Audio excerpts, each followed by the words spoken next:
말라기 말씀 보겠습니다. 구약성경 말라기입니다. 4장. 오늘 말라기 마지막 시간입니다. 말라기 4장 1절부터 6절까지 우리 짧으니까 한 목소리로 합독하도록 하겠습니다. 말라기 4장 1절부터 6절까지입니다. 합독합니다. 시작. 만군의 여호와가 이르노라. 보라, 영광로 불같은 날이 이르리니 교만한 자와 악을 행하는 자는 다 지푸라기 같을 것이라.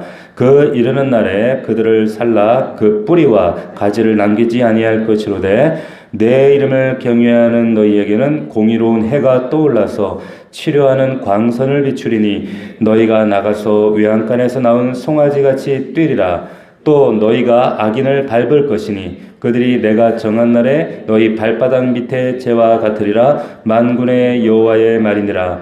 너희는 내가 호렙에서 온 이스라엘을 위하여 내 종 모세에게 명한 법 곧 율례와 법도를 기억하라. 보라, 여호와의 크고 두려운 날이 이르기 전에 내가 선지자 엘리야를 너희에게 보내리니 그가 아버지의 마음을 자녀에게로 돌이키게 하고 자녀들의 마음을 그들의 아버지에게로 돌이키게 하리라. 돌이키지 아니하면 두렵건대 내가 와서 저주로 그 땅을 칠까 하노라.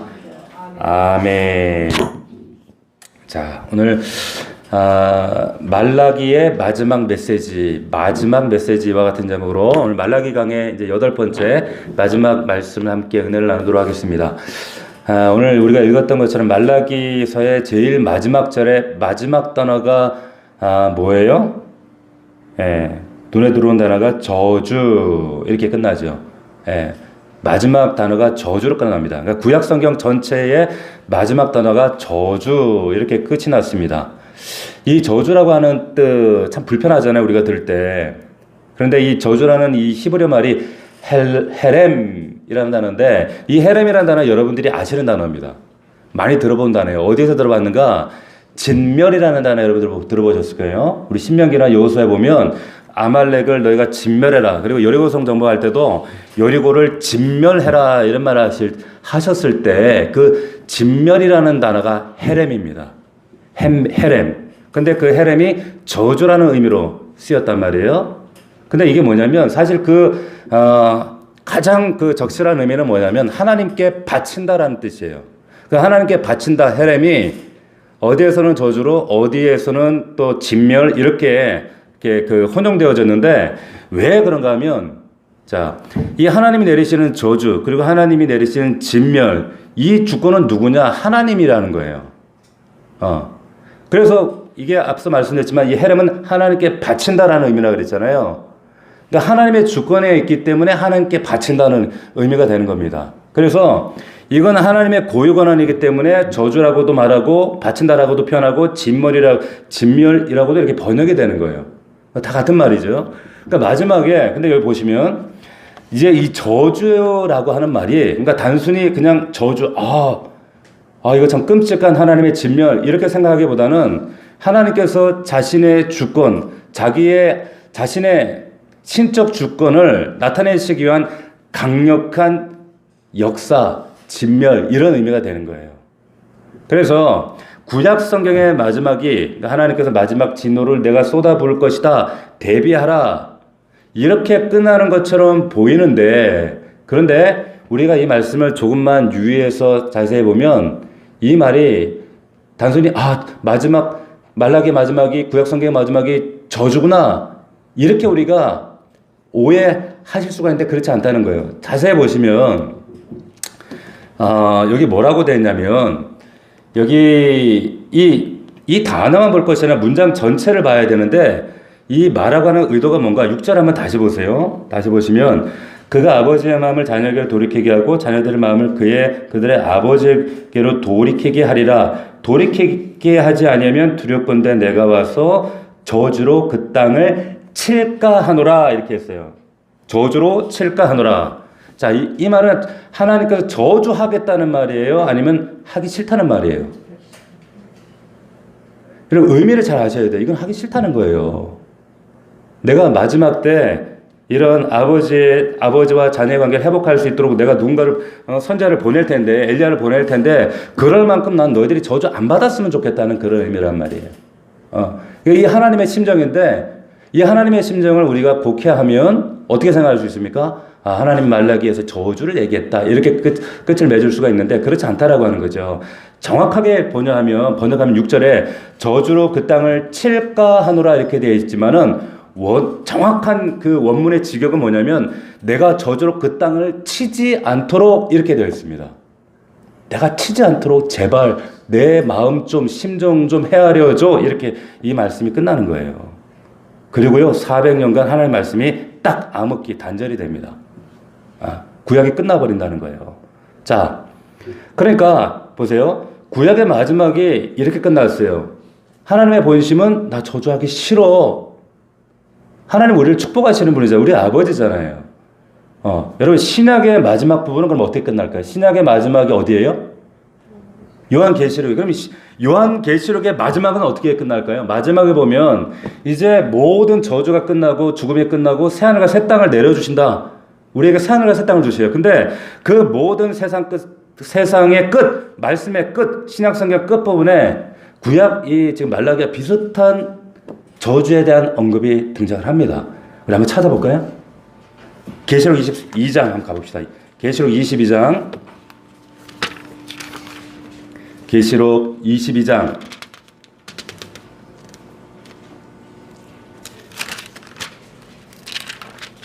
(22장) 3절. 우리 계시록 22장 3절 한번 읽어보겠습니다. 요한계시록 마지막 장의 3절에 같이 읽겠습니다. 시작. 다시 저주가 없으며 하나님과 그 어린 양의 보좌가 그 가운데 있으리니 그의 종들이 그를 섬기며 이렇게 얘기를 했어요. 자, 다시 저주가 없는 거예요. 이제 하나님의 본심을 이해하시겠어요? 저주가 아니란 말이에요. 율법의 저주가 아니라는 거죠. 그러니까 모든 성경의 마지막, 구약과 신약의 모든 마지막의 마치는 나라에 대한 그 묘사의 중요한 그 포인트가 하나가 뭐냐? 저주가 끝나는 겁니다. 저주가 끝나는 거예요. 그 죄로 말미암아 하나님께서 부으신 모든 인간에게 닥쳐있는 모든 고난이 종결되어지는 거예요. 그래서 신약성경에도 다시 저주가 없으며 다시 저주가 없는 것이 어디로 연결되어 있냐면 하나님의 어린 양의 보호자와 연결되어 있어요. 계시록에 보면 이게 성경에 보여주고 있는 세상 끝의 모습이에요. 우리 사랑하는 여러분 잘 들으십시오. 구약과 신약의 마지막이 우리에게 지금 동일하게 시사해주고 말씀하고 있는 게 뭐냐? 둘 다 바라보고는 한 곳을 바라봐요. 한 지점을 바라봐요. 뭘 바라보는가? 죄로 말미암아서 우리 정말 끊어낼 수 없는, 우리가 사람을 바라보고 내 옆에 있는 사람들을 바라보고, 그리고 내가 정말 TV에서 보는 수많은 사건 사고를 볼 때 느끼는 거, 여러분 뭐 느끼세요? 사람 진짜 악하다 그래요. 인간은 정말 악하구나. 구제불능이구나. 그런데 더 절망적인 것은 그 구제불능적인 그 죄된 모습이 사실 내 안에 있잖아요. 우리의 모습이잖아요. 근데 그 죄로 말미암은 그 모든 삶의 상황들, 근데 이 모든 결과로 이 땅에 임한 모든 저주들 우리가 보지 않습니까? 근데 하나님 이 모든 것들을 척결하시겠다는 거예요. 종결하시겠다. 이르에 나타난 이 땅의 모든 진노를 하나님 끝내시겠다. 이게 신구약의 마지막의 종결이란 말이죠.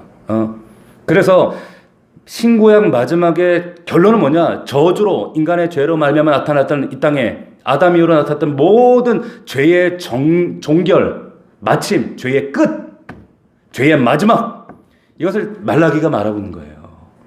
아멘? 믿을 수 있길 바랍니다. 아멘. 그러니까 우리가 선지서를 오해하면, 말라기를 오해하면 하나님 무섭네. 또 그 목사님들 가운데 말라기를 굉장히 성도들 겁방용으로 하시는 분들이 있어요. 선지서 얘기하면서 막 겁방용으로, 한마디로 이제 좀 똑바로 하라 이거지. 근데 그렇게, 물론 그런 말씀의 내용이 나오지만, 그러다 보면 하나님의 본심과 우리 하나님의, 진짜 우리 좋으신 하나님 아버지에 대한 인상이 어떻게 돼요? 왜곡되잖아요. 우리 아버지는 그런 자기 구원한 그 자녀들을 겁박해서 그래서 믿게 하는 분이 아니시거든요. 자, 오늘 본문에 이제 4장으로 돌아오면 지난주 설교와 좀 겹쳐지는 부분이 좀 있어요. 제가 지난주에 3절까지 대충 한번 훑었거든요. 근데 지난주에 기억나십니까? 3장 말미에 수면 아래에 가라앉아 있던 보이지 않던 사람들이 소위 말하는 그들이 누구라고 했는가 하면 지난주 다시 그 말라기 마지막 그 3장 마지막 보면 수면 아래 가라앉아 있다가 앞서는 계속 하나님과 논쟁하고 하나님에 대해서 하나님이 언제 나 사랑했는데요. 살아계시면 이럴 수 있어요. 정의로운 하나님이 이게 뭐예요? 그러면 심지어는 하나님 말씀 가지고 비아냥거리는 그런 사람들의 무리가 한 무리 있었고 그런데 마지막 3장에 이르를 때까지 아무 소리 없이 수면 아래 가라앉는 것처럼 잠잠해 보였던 어떤 무리를 하나님 딱 부각시키세요. 그들이 누구라 그랬습니까? 예? 경건한 자들, 여호와를 경외하는 자들. 그 3장 말 몇 절이죠, 거기가? 그죠, 16절. 여호와를 경외하는 자들. 얘들이 갑자기 수면 위로 딱 떠올라요. 이들을 언급하면서 이제까지 이제 1장부터 3장까지 계속해서 교만하게 오만하게 하나님을 대적했던 살아계시면 하나님 이럴 수 있냐고, 왜 안 도와주냐고 삿대질하고 덤볐던 이들 전혀 다른 두 그룹이잖아요. 근데 이들을 여기 보면 이들의 운명을 딱 갈라놓습니다. 1절에 보니까 악한 자들이 당할 운명, 4장 1절에 보니까 이렇게 돼 있죠. 만군의 여호와가 이르노라 보라 용광로에 불같은 날이 이르니 교만한 자와 악을 행하는 자들이에요. 앞서 지금 하나님과 계속 대적하고 하나님께 삿대질했던 자들, 이들은 여러분 잘 보세요. 이들은 하나님 모르는 사람들이 아니었어요. 이들이 누구였습니까? 포로지에서 돌아온 이스라엘 백성들이었어요. 하나님을 아는 자들이었단 말이에요. 머리로는 아는데 예수와 하나님과 상관없는 자들이었어요. 자, 귀신들도 예수를 알았어요. 그죠? 믿고 떤다 그랬어요. 그런데 우리 저번 주에 3주 전에 나눈 말씀에 보면 귀신들도 믿고 떨지만 가장 우리와 성도들과 큰 차이점이 뭐라고 했습니까? 상관없는 자들이었어요. 상관이 없더라 그랬잖아요. 마찬가지예요. 그래서 이들의 결론이 뭐였어요? 이들은 이 악한 자들, 여호와를 경외하지 않는 자들의 운명이 결국에 교만한 자, 악한 자들 지푸라기 같을 것이라 그 이른 날에 그들을 살라 그 뿌리와 가지를 남기지 않을 것이다. 이런 말씀하고 있어요. 근데 2절에 이와는 전혀 다른 이제 여호와를 경외하는 자들이 이들이 딱 등장하면서 이들에 대한 운명을 얘기하는데 2절 말씀 우리 같이 한번 읽어봅시다. 시작.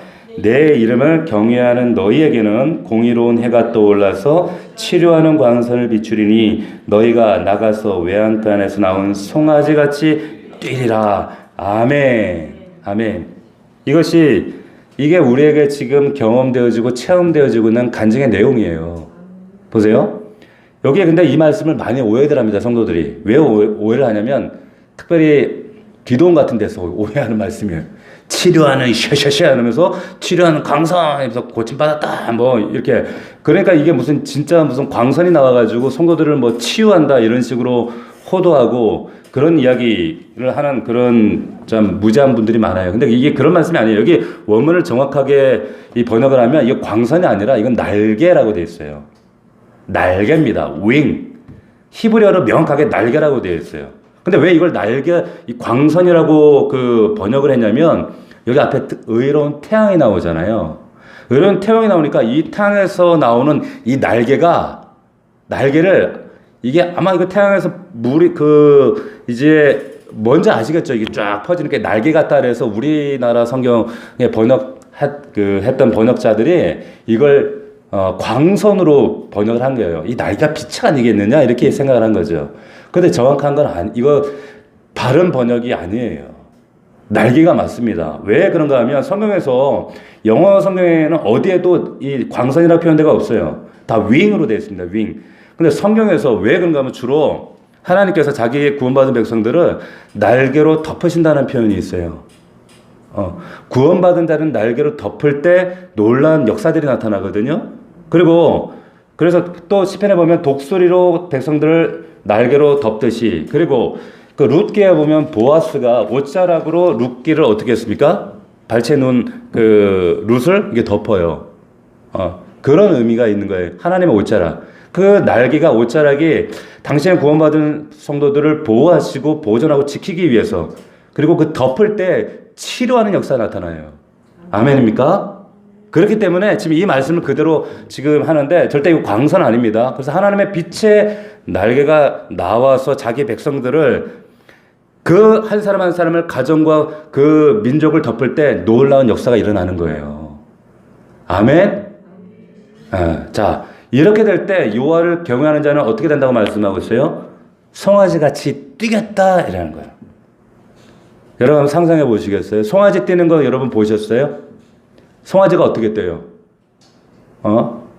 너무 귀엽잖아요. 막 진짜 강아지같이 팔짝팔짝 뛰는 거 보셨어요?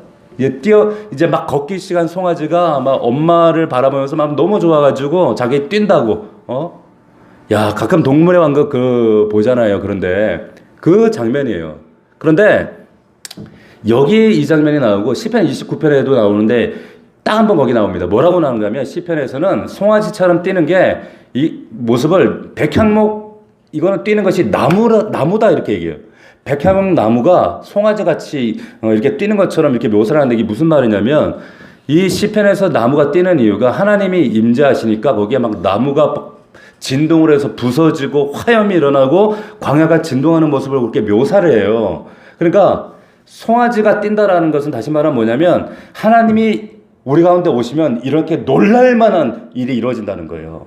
막 진동할 만한 이런 충격적인 놀람을 표현할 때 그렇게 얘기했는데 이 말라기에서는 이것을 백성들에게 얘기한 거예요. 백성들에게. 이 백성들에게 자기가 전혀 예상하지 못했던 하나님의 이 임재로 나타나는 하나님의 구원, 그리고 하나님의 놀라운 구원 역사로 수반되어지는 수많은 정말 기적 같은 사건들, 이런 놀람, 기쁨과 놀람을 표현할 때 송아지같이 뛴다, 막 이런 고백을 하고 있는 거예요. 이런 은혜가 우리 교회와 저와 여러분들이 있기를 주의 이름으로 축복합니다. 여러분, 이거 경험해 보셨나요? 이건 막 감당할 수 없는 기쁨 때문에, 폭발하는 이 기쁨 때문에 주체가 못하는 기쁨이에요. 자, 이렇게 1, 2절 말씀 보세요. 하나님의 악한 자들 초계같이 사라지고 자기 백성들은 의로운 태양의 신 그분이 치료하는 날개로 덮으신다. 이 놀라운 구원 은혜 때문에, 그리고 그분의 놀라운 기적 때문에 송아지같이 뛰게 하신다는 말씀을 표현했어요. 자, 하나님의 이 무서운 저주와 상반되는 놀라운 언약적 복이 이렇게 상반되게 나타나고 있는 거예요. 그러니까 주의해야 될 건, 자, 저주와 복, 말라기에서 여기까지 말하는 것으로 근데 여기서 끝나지 않았다는 거예요. 자, 저주와 복이 나왔어요. 그죠? 저주가 나오고 또 이런 복이 나왔어요. 끝! 사실 이렇게 끝나도 돼요. 왜냐하면 대부분 선지서가 그렇게 끝나거든요. 그런데 하나님께서 여기서 끝을 맺지 않습니다. 말라기에. 맺지 않으시고 뭐 하나를 더 언급을 하시는데 이 마지막에 어떤 말씀하시냐면 크고 두려운 날, 이런 얘기를 하죠. 크고 두려운 날. 자, 몇 절이죠? 5절 같이 한번 읽어볼까요? 시작. 보라, 여호와의 크고 두려운 날이 이르기 전에 내가 선지자 엘리야를 너희에게 보낼 것이다. 자, 보세요. 지금 이 말라기가 끝나면 이제 400년 동안 하나님 말씀이 없습니다. 우리가 이걸 중간기, 암흑기, 그리고 이제 마태복음으로 이어질 때까지 400년 동안 실제로 하나님의 아무런 계시가 이스라엘 역사 가운데 사라져요. 없습니다.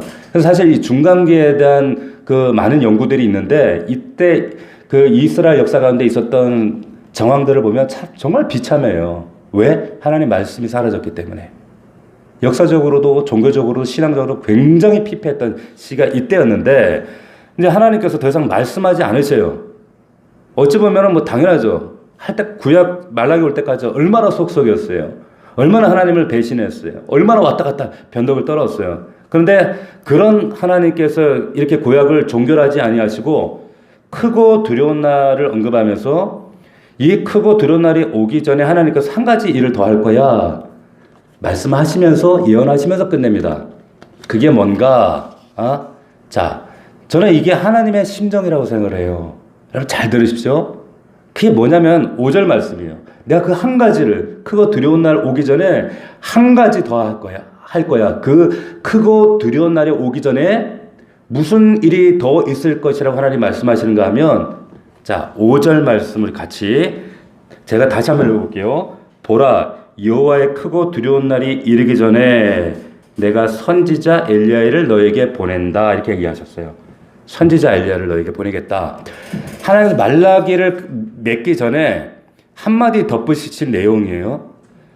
크고 두려운 날, 다시 말하면 이제 이 모든 일을 끝내고 악인을 처벌하고 이제 의인은 복 주시고 이렇게 딱 마지막을 구별하시는 날, 그게 결판 나기 전에 하나님이 또 한 가지 일을 하시는데 선지자 엘리야를 너에게 보낸다.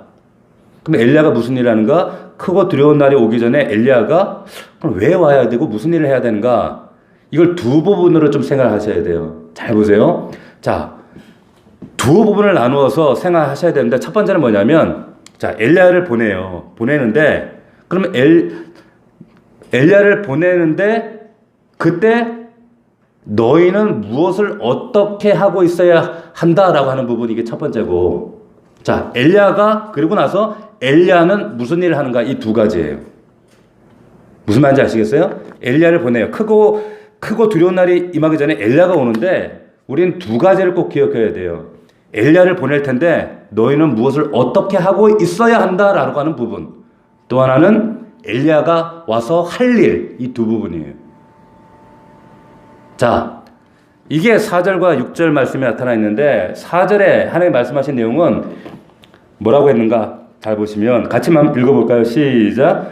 너희는 내가 호렙에서 온 이스라엘 위하여 내 종 모세에게 명령한 법 곧 율례와 법도를 기억하라 그랬어요. 말씀을 기억하라는 거예요. 모세에게 명령한 법, 율례와 법도를 기억하라. 자, 말하자면 하나님의 크고 두려운 날이 다가왔으니 뭐 하라는 거야? 우리에게 지금 하나님 말씀에 창념하라는 뜻이에요. 자, 기억하라. 우리 주일마다 외치잖아요. 뭐 외치죠? 기억하라, 생각하라, 물으라. 여러분, 이거를 그냥 구호처럼 여러분 외치시면 안 돼요. 베드로후서에도 베드로가 이런 얘기를 합니다. 한번 들어보세요.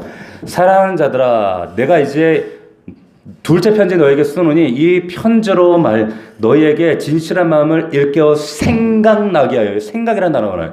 생각나게 하여 곧 거룩한 선지자들의 예언한 말씀과 주 대신 구주께서 너희의 사도들로 말미암아 명하신 것을 기억하게 하려 하노라. 박 목사만 강조한 게 아니라 베드로도 강조한다니까. 생각나게 하고 기억나게 한다. 하나님 말씀. 다시 말하면 여기 지금 우리에게 지금 말라기 선자가 그때 뭘 강조하는 거예요? 너희 말씀 창념하고 있어야 돼. 말씀에 집중하고 있어야 돼. 한눈 팔면 안 돼. 이렇게 말씀하시는 거예요. 자, 그래서 여기 보세요. 4절 5절에 두 사람이 나옵니다. 첫 번째는 아까 율법에 관련된 모세고요. 그리고 5절에 보면 엘리야 얘기 나왔잖아요. 모세와 엘리야, 이 두 사람. 왜 이 두 사람이 나왔을까요? 왜 모세 엘리야예요? 그럼 예수님께서 변화산에 올라갔을 때 이 두 사람 나타났잖아요. 맞습니까? 그럼 이 두 사람이 상징하는 바가 뭐예요? 정혜종 집사님, 뭐예요? 예? 구약하고 신약이. 구약이에요? 그냥 구약. 모세와 그 엘리야는 율법과 선지자를 그러니까 구약을 말하는 거예요. 구약. 그러니까 율법과 선지자, 구약 성경 전체를 가리킨단 말이에요. 그러니까 하나님께서 크고 두려운 날이 이르기 전에 우리가 행해야 될 일이 뭐냐? 이게 너무 선명해집니다. 말씀이에요, 말씀. 너희들 우리는 율법 폐결론자가 되시면 안 돼요. 말씀 붙들어야 된단 말이에요. 그 말씀의 정신과 율법의 정신, 구약의 정신을 지켜야 된다는 거예요. 그래서 너희 4절에 곧 율례와 법도를 기억하라. 기억해야 돼. 예? 심판날 오기 전에, 이스라엘 백성들의 심판의 날 오기 전에 하나님 말씀을 창념하고 지키고 순종해야 돼. 예. 그리고 그 다음으로 이제 선지자 엘리야가 와서 하는 일이 뭐예요? 6절에 같이 읽어봅시다. 시작. 그가 아버지의 마음을 자녀에게로 돌이키게 하고 자녀들의 마음을 그들의 아버지에게로 돌이키게 하리라. 돌이키지 아니하면 두렵건대 내가 와서 저주로 그 땅을 칠까 하노라. 나 치기 싫어. 너희들 돌이켜야 돼. 하시는 거예요. 자, 보세요. 선지자가 엘리야가 와서 하는 일이 아비의 마음을 자녀에게, 자녀의 마음은 아버지에게로. 4절에서는 자, 말씀에 창념하고 그 구약을 지켜내야 돼. 말씀을 붙들어야 돼. 그 크고 두려운 날이 오기 전에 하나님 말씀 지키라는 거였어요. 근데 그 크고 두려운 날이 오기 전에 율법만 지키라고 말씀하시는 부분이 아니라, 왜냐하면 우리 역사적으로 봤잖아. 말씀을 줘도 모세를 보내도 선지자 보내도 성경을 줘도 반역하고 패역하고 사사기 백성처럼 자기 소견에 오른 대로 행하고 그랬단 말이에요. 하나님 아신단 말이에요. 그래서 다시 내가 너희들 율법을 지킬 수 있는 조력자 보내줄게. 엘리야를 보낼 거야. 예수님과 동시대에 엘리야를 실제로 보내셨어요. 누구였습니까? 세례 요한을 보내셨잖아요. 보냈어요. 자, 그래서 그 조력자를 보내서 아버지의 마음을 자녀에게, 자녀의 마음을 아베에게로, 엘리야가 와서 하는 게 그겁니다. 돌이키게 하는 거. 마지막 돌이키도록 회복시키겠다. 근데 여러분 잘 아셔야 될 것은 이게 단순히 그 부모 자식 아버지와 아들 관계 회복하겠다라고 하는 의미가 아니라 이것은 뭐냐면 앞서 문맥으로 이해하면 이거는 언약의 회복이에요. 이 구약의 말씀, 이 구약의 언약을 내가 회복하겠다. 언약 회복입니다. 그래서 엘리야가 와서 크고 두려운 날이 이르기 전에 모세에게 명한 법, 하나님 율법 지켜야 돼. 너 돌이켜야 돼. 얼마나 그 요단강을 외쳤어요. 그리고 드디어 예수 그리스도가 이 땅에 오시는 거예요. 자, 구약 성경에 우리가 이 말라기를 보면서 항상 기억해야 될 것은 하나님께서 왜 그토록 선지자들을 보내고 말라기를 통해서 왜 이토록 외치게 하시고 뭘 말씀하시려고 하는가? 저주가 아닙니다. 우리 살리시려고 하는 거예요. 아멘? 왜냐하면 인간은 여러분 아시잖아요. 잠시만 네 뜻대로 살아봐 하면 그 뜻이 어떻게 돼요? 죄로 가득 차게 되어 있어요. 제 마음대로예요. 우리가 너무 뼈저리게 세상의 실상들을 보잖아요. 그리고 그 죄의 실상들이 우리 안에 얼마나 용틀이 많은 거 여러분들 느껴지잖아요. 그래서 하나님께서 지금 마지막 기회를 말라기를 통해 주시는 거예요. 그것이 엘리야, 이제 세례 요한을 통해 예수 그리스도로 이어집니다. 자, 왜 이렇게 하시는가? 우리가 오해하시면 안 돼요. 말라기는 저주로 마치는 책이 아닙니다.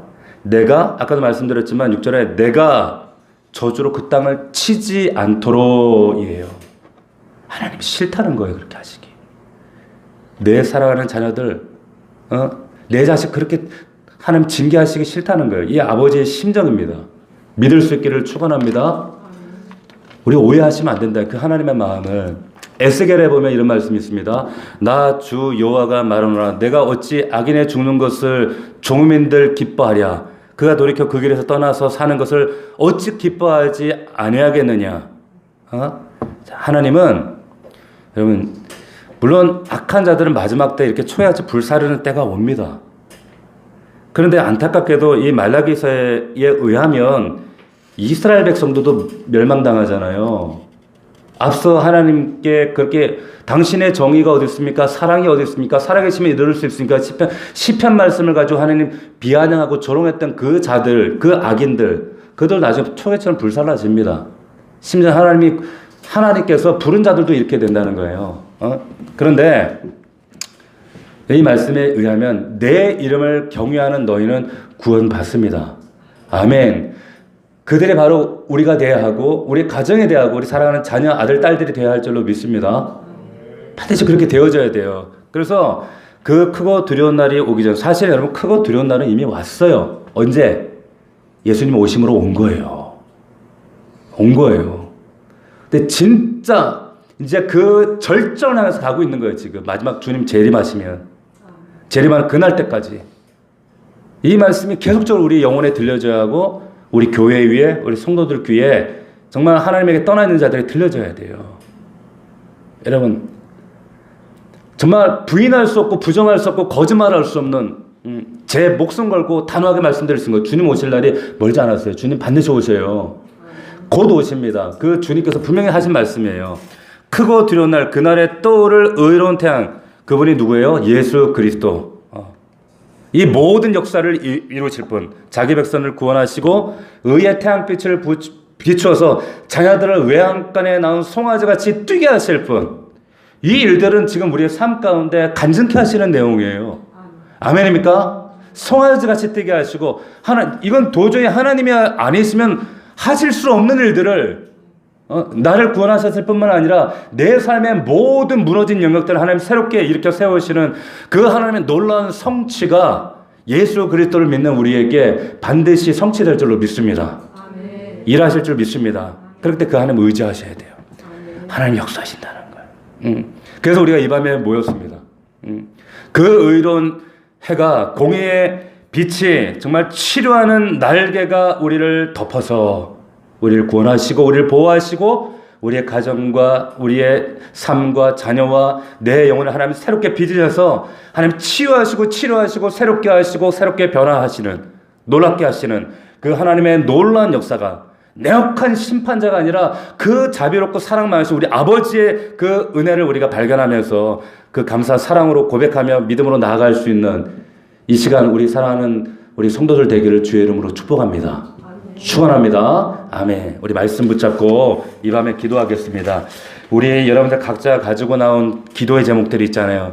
내 가정, 하나님, 내 힘으로 깜깜해 보이는 문제들, 내 능력으로 도저히 해결할 수 없는 사건들, 아버지 내 힘으로 어찌할 수 없는 건강의 문제, 하나님 하십니다. 하나님 하실 수 있는 분입니다.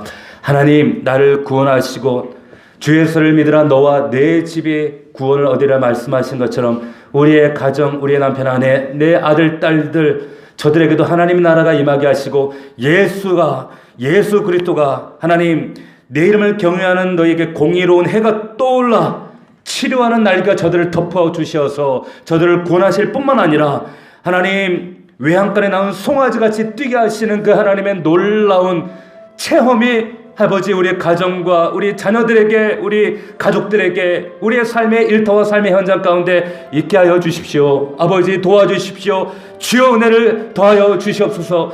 내 힘으로 감당할 수 없기에 살아계신 주님 의지합니다. 아버지 도와주옵소서. 우리 간절한 마음으로 주여 3번 부르고 간절한 마음으로 부르짖어 기도하겠습니다.